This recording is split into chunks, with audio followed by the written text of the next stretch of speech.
Honda was once the king of American motorcycles, dominating the streets with reliability and performance. But now that dominance is slipping away.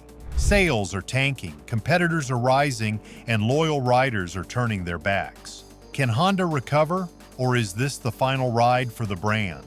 The glory days of Honda motorcycles. In the 1970s, Honda didn't just make motorcycles, they defined American freedom on two wheels.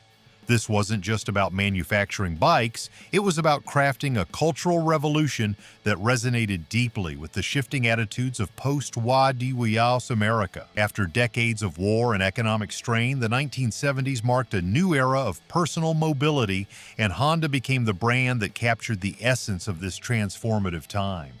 Honda's entry into the U.S. market was far more than a business move. It was a well-timed cultural opportunity.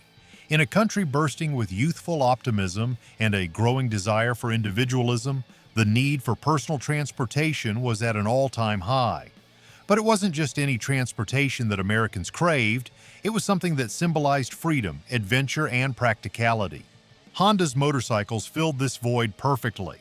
The bikes were affordable, efficient, and easy to maintain, making them the perfect choice for young riders looking for an alternative to the rising cost of cars. Honda capitalized on the post-World War II economic boom and the increased mobility of Americans. As cities sprawled and the suburbs expanded, personal transportation became a necessity for many. Honda, with its clever marketing and focus on practicality, presented motorcycles not just as a mode of transportation, but as a statement of independence. The brand became synonymous with youth culture, freedom, and an alternative to the heavy, expensive cars dominating the roads. Its bikes offered a more affordable and stylish option, allowing Americans to experience the open road without the hefty price tag of a car. By the late 1970s and early 1980s, Honda motorcycles were a dominant force in the U.S. market. The company had developed a reputation for reliability and affordability, two qualities that made it a favorite among everyday riders. Whether it was the beginner-friendly Honda CB series or the more advanced and stylish cruisers, Honda had something for everyone. Its motorcycles weren't just about transportation, they were about the lifestyle. The bikes were compact, easy to handle, and designed to meet the needs of a wide range of riders. Honda's ability to tap into the youthful, adventurous spirit of the time helped create a fiercely loyal customer base.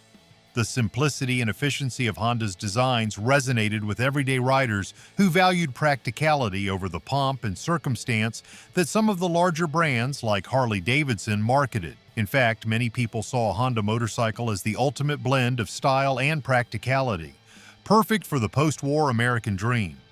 However, Honda wasn't just about function, it was about the experience.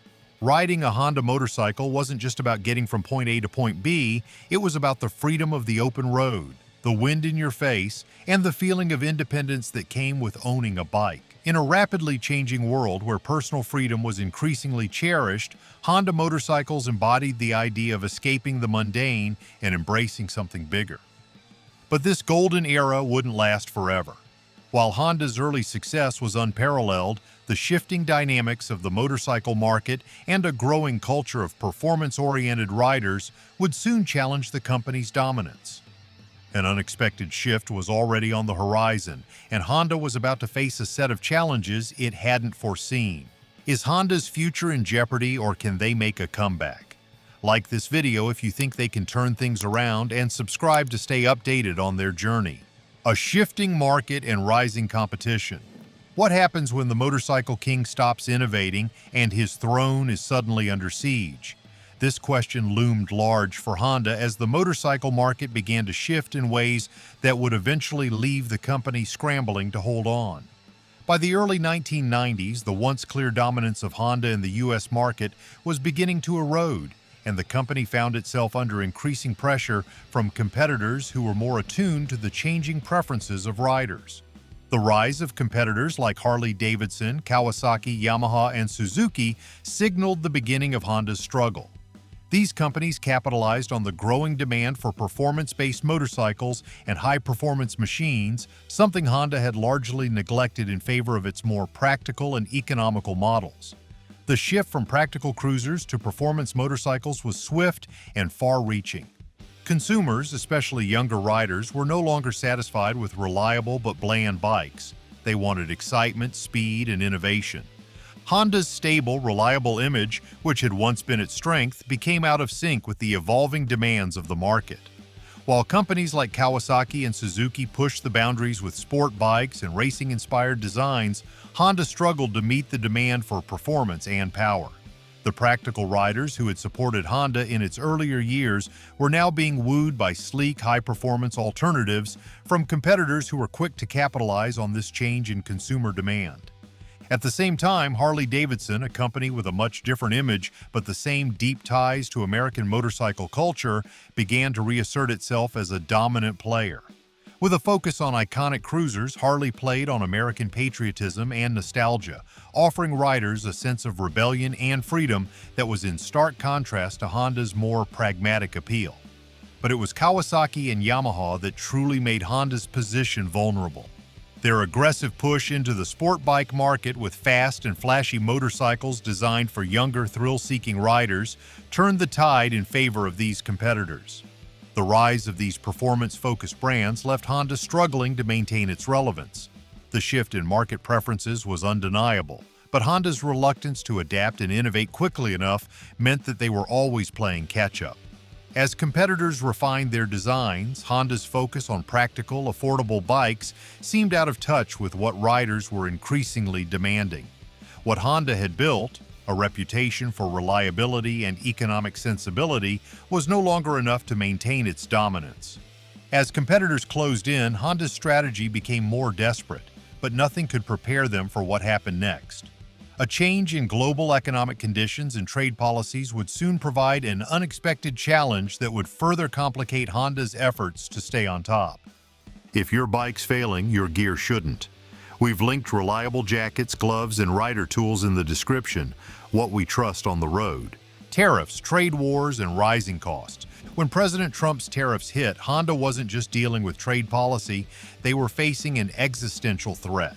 Honda's reliance on imported materials such as steel and aluminum became a serious issue as the U.S. government imposed tariffs on foreign goods. The company, which had relied on a global supply chain to keep production costs low, found itself facing a sharp increase in the price of raw materials. This would have significant consequences for Honda's pricing structure and profitability. The tariffs, particularly the 25% tariff on steel and 10% tariff on aluminum, had a profound impact on Honda's production costs. Steel, a core material in the manufacturing of motorcycle frames and other key components, suddenly became much more expensive. Honda's ability to produce motorcycles at competitive prices was now under severe strain. While some of their competitors, such as Harley-Davidson, had significant manufacturing plants in the U.S., Honda's global supply chain meant that the company relied heavily on imports for key components. But the problem didn't end there. In retaliation for the tariffs imposed by the U.S. government, the European Union implemented its own tariffs on American-made motorcycles. As much as 40% of Honda's sales came from international markets, especially Europe, this retaliatory tariff placed a significant burden on Honda's global business model. The increased costs of exporting motorcycles to Europe made Honda's products less competitive, pushing the company into a difficult decision: absorb the additional costs and risk significant losses, or relocate some production overseas to avoid the tariffs. While Honda saw this move as a strategic business decision to protect itself in the long run, President Trump and many American consumers viewed it as a betrayal. The perception was that Honda, a company with deep roots in the U.S., was turning its back on American workers and the country's economy. The backlash from consumers and political leaders was swift and furious.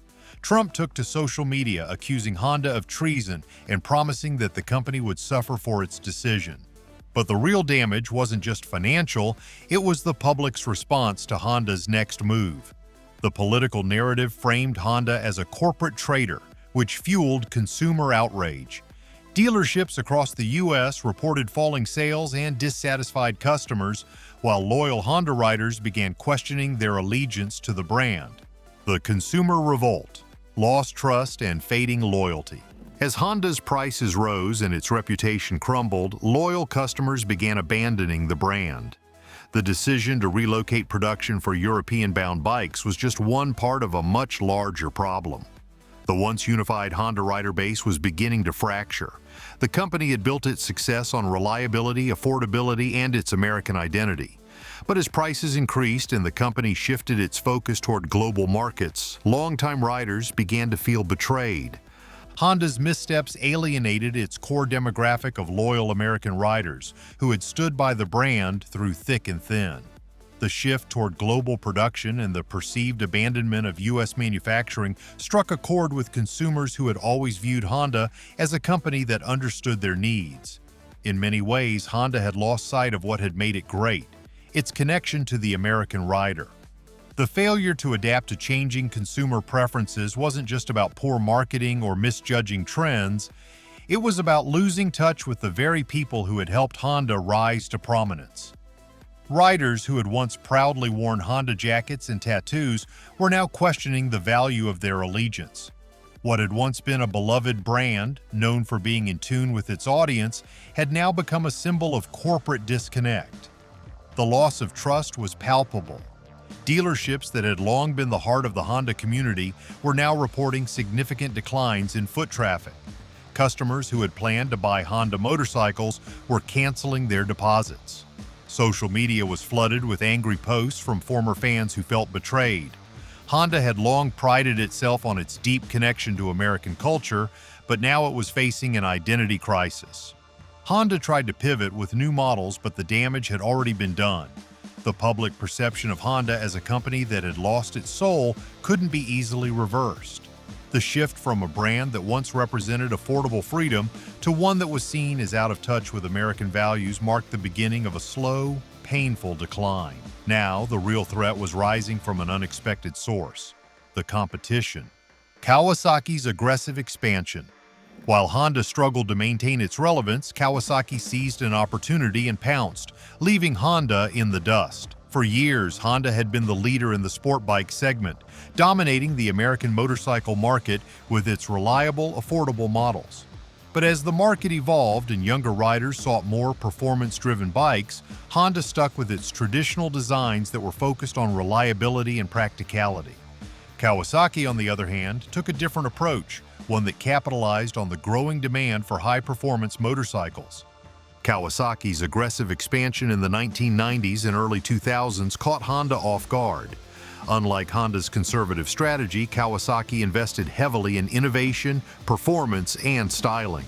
Their models were fast, bold, and designed to appeal to riders who were looking for something more than just an economical option.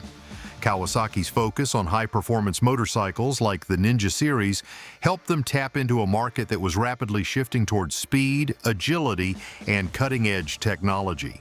While Honda's market dominance was based on its practical offerings, Kawasaki took the opportunity to target younger riders who craved excitement and power on the road. Kawasaki's success wasn't just based on performance alone, it was also a pricing strategy that made their models attractive to a wide range of riders. By offering high-performance bikes at competitive prices, Kawasaki was able to take a significant share of the market, leaving Honda struggling to keep pace. The Japanese brand's ability to combine power, speed, and affordability quickly made it a favorite among enthusiasts and newcomers alike. Kawasaki's aggressive marketing and innovative engineering allowed it to establish itself as a powerhouse in the sport bike market. Honda, meanwhile, stayed true to its roots. The company's reluctance to push beyond its traditional models and invest in the next generation of motorcycles cost it dearly. While Honda focused on its reliable mid-range offerings, Kawasaki captured the hearts and wallets of young riders who wanted more than just a bike that could get them from point A to point B. Honda's inability to diversify its portfolio and tap into the performance market allowed Kawasaki to slowly overtake its share of the sport bike segment. But Kawasaki wasn't the only threat to Honda's dominance in the market. Yamaha and Suzuki, two of Honda's long-standing competitors, were also beginning to gain ground. As the market expanded, these brands saw opportunities to capitalize on Honda's stagnation and introduce their own performance-focused models. Kawasaki's surge forward was just the beginning of a fierce battle for the future of the sport bike market. The question was, could Honda catch up before it was too late? Yamaha and Suzuki, capitalizing on Honda's weaknesses. As if the competition from Kawasaki wasn't enough, Yamaha and Suzuki were also gunning for Honda's throne. Both brands recognized Honda's failure to innovate in the sport bike market and seized the opportunity to fill the gaps Honda had left behind. Yamaha and Suzuki were able to position themselves as strong contenders by focusing on two key areas: affordability and technology. Yamaha, in particular, made a name for itself by offering motorcycles that were not only affordable but also high in quality and performance. The Yamaha YZF series, for instance, offered impressive performance at a price point that appealed to riders who wanted speed and style but weren't willing to spend a fortune.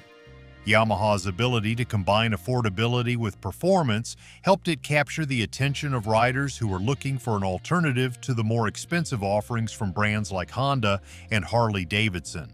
Yamaha's focus on both the entry-level and mid-range markets gave it a significant edge over Honda, which remained focused on its conservative, reliability-driven designs. Suzuki, on the other hand, carved out its own niche by offering innovative motorcycles that combined performance with cutting-edge technology. Suzuki's GSX-R series quickly became a favorite among sport bike enthusiasts, thanks to its agile handling and high-speed capabilities. With its focus on performance and technological advancement, Suzuki was able to attract riders who craved speed and excitement, but at a more reasonable price than Honda's higher-end models. Suzuki's ability to innovate with advanced features and performance-driven designs allowed it to surpass Honda in several key segments. While Honda remained committed to its traditional designs, Yamaha and Suzuki were rapidly gaining ground by offering products that appealed to both performance-driven riders and those seeking affordable options. Both brands recognized that the future of the sport bike market lay in performance, technology, and affordability, and they executed their strategies accordingly. Honda's inability to recognize this shift and adapt to the changing demands of the market led to a gradual loss of its competitive edge. But even Yamaha and Suzuki's success couldn't compare to what was emerging on the horizon. The real game changer came from a trend Honda couldn't ignore: electric motorcycles. As the green revolution gained momentum, the motorcycle industry was on the brink of a transformation. Honda's failure to embrace this new technology would soon become one of its biggest mistakes. While competitors like Harley-Davidson and emerging electric motorcycle startups pushed ahead, Honda was left scrambling to catch up. This shift toward electric motorcycles would not only change the competitive landscape, but also force Honda to reevaluate its entire approach to the market. The electric revolution. While Honda scrambled to stay relevant, the electric motorcycle revolution was gaining momentum, and Honda was unprepared. The rise of electric motorcycles represented a shift in the market that Honda had failed to anticipate.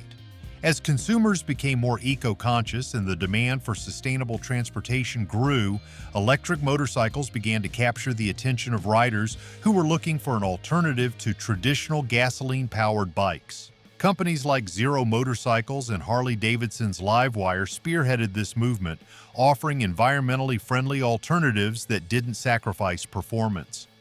For Honda, this new wave of innovation was a wake-up call. The company had been slow to embrace electric technology, relying on its traditional internal combustion engines and ignoring the growing demand for electric options.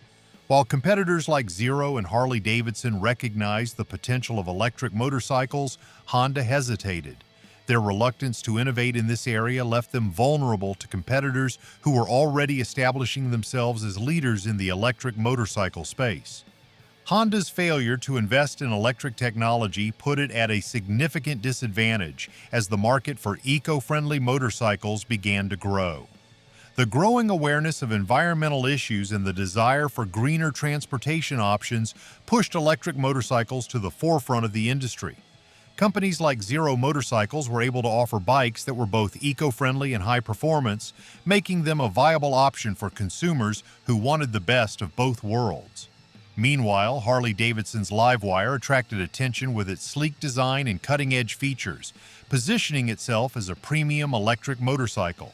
Honda's lack of innovation in the electric space was becoming increasingly problematic. As competitors capitalized on the green revolution, Honda was left behind, scrambling to catch up.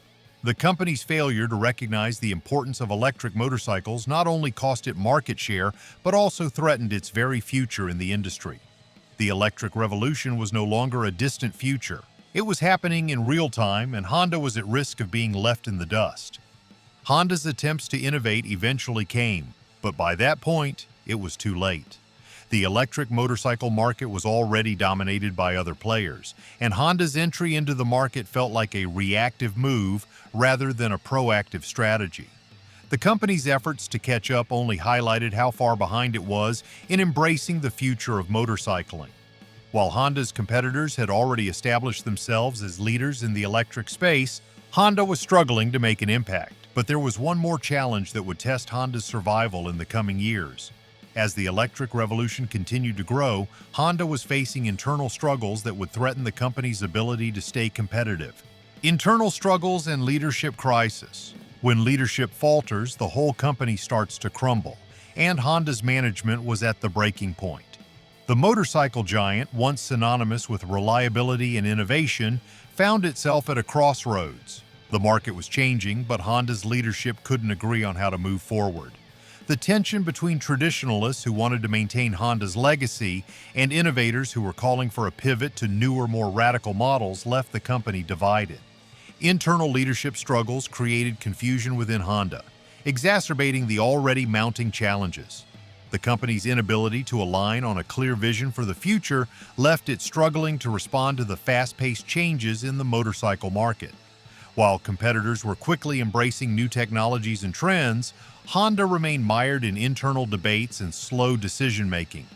The leadership team's reluctance to adapt to the changing times only deepened the crisis. The brand that had once been the definition of innovation was now in a leadership vacuum, unable to move decisively in any direction. As Honda's leadership failed to act, the company's dealers and consumers were left to pick up the pieces. Dealer dissatisfaction was growing, as many felt abandoned by the company's lack of direction. Riders, too, were starting to feel disconnected from the brand. The once loyal customer base began to drift toward competitors who were offering cutting-edge technology and performance. In a desperate bid to recover, Honda's leadership made a series of decisions that only served to alienate both its dealers and consumers even further. In a final attempt to stabilize, Honda's leadership decided to shift its focus and announce new plans for electric models and entry-level bikes. But the damage had already been done.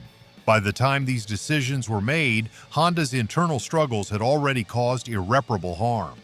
Leadership's indecisiveness and failure to act swiftly allowed competitors to steal the spotlight, and Honda found itself playing catch-up. In a desperate attempt to stay afloat, Honda's leadership made a move that would spark even more controversy. The question was no longer whether Honda could survive, it was whether it could reinvent itself and win back the trust it had lost. Honda's problem wasn't just about selling bikes. Do you agree with Honda's recent moves? Like if you think they need to change their strategy, and subscribe for more insights into the motorcycle industry. A legacy at risk, loyalty and cultural disconnect. Honda has one last shot to reclaim the loyalty it once had, but the road ahead is riddled with obstacles. For years, Honda was the heartbeat of American motorcycling. Its bikes were symbols of freedom, reliability, and the promise of the open road. But as the years passed, something began to change. The connection between Honda and its most loyal customers started to fray. The cultural identity that Honda had carefully built with its riders was slipping away. At its peak, Honda's motorcycles were more than just machines. They were a lifestyle. They represented a connection to something larger, a sense of belonging to a community that shared values of independence and adventure. Riders didn't just buy a Honda for its engineering or its price point. They bought it because it was part of who they were. But as Honda attempted to evolve, that connection began to unravel.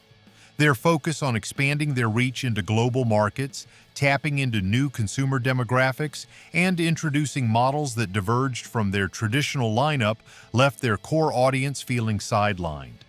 Honda's attempt to pivot with newer, sleeker models and a broader, more global focus didn't resonate with their loyal base. For those who had spent decades riding Honda's dependable cruisers and sport bikes, the brand's new direction felt like a betrayal.